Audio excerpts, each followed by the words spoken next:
Informasi lainnya pemirsa, Wakil Presiden Gibran Rakabuming Raka memberikan perhatian lebih terhadap kemajuan Artificial Intelligence atau AI dalam pidatonya di Forum Konferensi Tingkat Tinggi G20 di Afrika Selatan. Bahkan Gibran soroti ketimpangan dalam teknologi AI.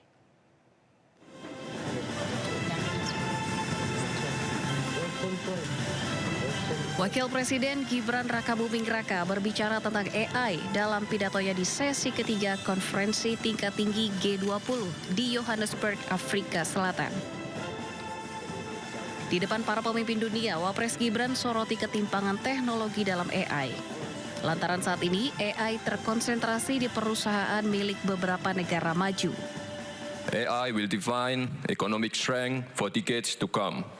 Yet today, its benefits remain highly unequal, concentrated in a handful of companies from a few advanced economies. If this imbalance continues, the digital divide will deepen. History has shown us when progress is uneven, the benefits flow to a few, while the costs fall on the many. Ini adalah pertama kalinya Wapres Gibran berpidato di depan pemimpin dunia G20.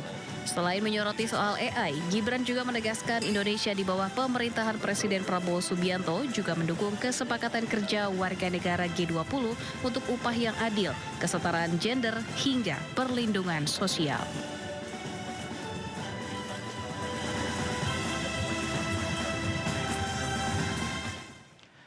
Pemirsa, Wakil Presiden Republik Indonesia Gibran Rakabuming Raka berpidato di Forum Konferensi Tingkat Tinggi G20 di Afrika Selatan. Gibran memamerkan sistem pembayaran QRIS di hadapan para pemimpin negara. Gibran menegaskan Indonesia mendorong inklusi keuangan. Gibran menyebut bahwa sistem pembayaran digital atau QRIS di Indonesia menunjukkan solusi digital yang sederhana dan berbiaya rendah. Namun, hal tersebut bisa mendorong partisipasi dalam aktivitas perekonomian. Adapun Gibran akan berpidato dalam 3 sesi di forum KTT G20. Sesi pertama, Gibran mendapatkan urutan ke-13 yang membahas ekonomi berkelanjutan, kemudian perdagangan, keuangan, dan masalah utang negara-negara berkembang. This is a history. Indonesia also promotes financial inclusion. Our national QRIS digital payment system demonstrate how a simple and a low-cost digital solution can push participation in the economy and minimize inequality. Emerging technologies such as crypto asset, digital tokens, including Bitcoin, may create both opportunities and risks. Therefore, Indonesia proposes that the G20 initiate dialogue on intelligence economy.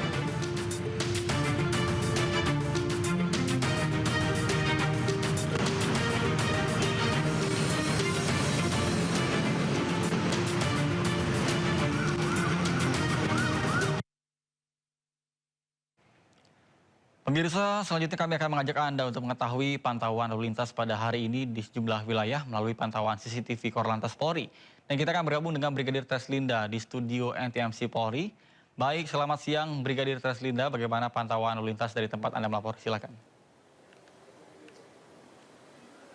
Ya baik, terima kasih Nata Arman dan selamat siang pemirsa. Kami akan mengajak Anda untuk mengupdate informasi arus lalu lintas terkini dari sejumlah titik yang ada di DKI Jakarta, khususnya Jakarta Selatan. Kita awali dari JPO Jam Sostek.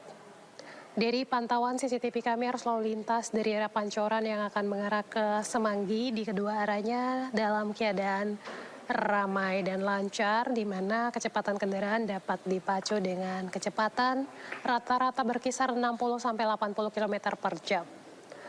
Kemudian kita beralih ke CCTV selanjutnya, Simpang Semanggi, Jakarta Selatan. Dari pantauan CCTV kami hingga saat ini arus lalu lintas dari arah Gatot Subroto yang akan mengarah ke Senayan dan Selipi dalam keadaan ramai dan lancar, dominasi kendaraan roda 2 dan juga roda 4. Di jalur tol dalam kota Semanggi akan mengarah ke Kuningan juga dalam keadaan ramai dan lancar di kedua arahnya. Untuk jalur Gatot Subroto yang akan mengarah ke Cawang juga masih dalam keadaan ramai dan lancar. Kita tinggalkan Simpang Semanggi, selanjutnya kita beralih ke Simpang Pancoran, Jakarta Selatan. Dari pantauan CCTV kami hingga saat ini arus lalu lintas di kawasan ini masih dalam keadaan relatif lancar. Perlambatan kecepatan kendaraan di kawasan ini hanya terjadi pada antrian traffic light. Selepas traffic light pun kendaraan dapat melaju dengan kecepatan normal. Baik itu kendaraan yang akan mengarah ke Manggarai, ke arah Cawang maupun kendaraan yang akan mengarah ke arah Kuningan dan juga Semanggi. Dan pemirsa, yang terakhir kita pantau dari Bundaran Pondok Indah, Jakarta Selatan.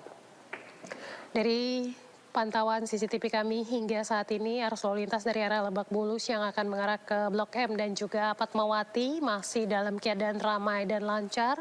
Kemudian dari arah Lebak Bulus yang akan mengarah ke arah Bintaro, Fatmawati dan juga Blok M masih dalam keadaan ramai dan lancar. Pelambatan kecepatan kendaraan terjadi hanya pada antrian traffic light.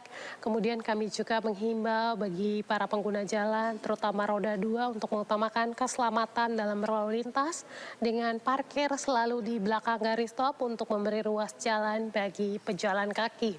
Kemudian kami juga menginformasikan hingga saat ini Korlantas Polri masih menggelar operasi Zebra yang akan berlangsung hingga 30 November 2025. Untuk itu kami harapkan bagi para pengguna jalan baik itu kendaraan roda 2 maupun roda 4 untuk mematuhi marka serta rambu yang ada. Kemudian bagi pengendara roda 2 kami harapkan Anda juga dapat menggunakan helm standar SNI. Kemudian bagi roda 4 gunakan selalu safety belt. Tidak lupa juga untuk membawa surat-surat kendaraan Anda. Hal ini untuk menciptakan keamanan, keselamatan, serta ketertiban dalam berlalu lintas. Kemudian bagi Anda yang akan mengupdate informasi-informasi seputar arus lalu lintas terkini, kami siap melayani di 1500669 ataupun melalui SMS center kami di 9119. Demikian Brigadir Treslinda melaporkan. Nata Arman, kembali ke Anda di studio, silakan. Baik, terima kasih Brigadir Treslinda melaporkan langsung dari studio NTMC Polri Jakarta. Selamat bertugas kembali dan salam presisi.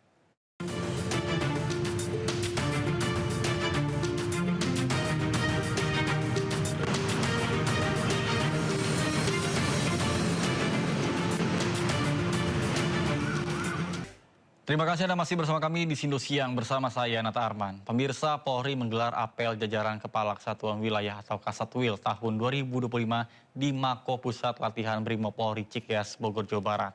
Acara diikuti ratusan pejabat Polri dari berbagai wilayah Indonesia. Mengusung tema transformasi Polri yang profesional untuk masyarakat. Acara berfokus kepada evaluasi kinerja dan penyamaan persepsi pimpinan wilayah dalam meningkatkan pelayanan publik. Peserta yang hadir diantaranya adalah pejabat utama Mabes Polri, para Kapolda, Karo Ops, hingga seluruh Kapolres dari berbagai wilayah. Polri menekankan penguatan profesionalisme melalui percepatan transformasi, organisasi, operasional, pelayanan publik, serta peningkatan koordinasi dalam pimpinan dalam menghadapi dinamika keamanan di lapangan.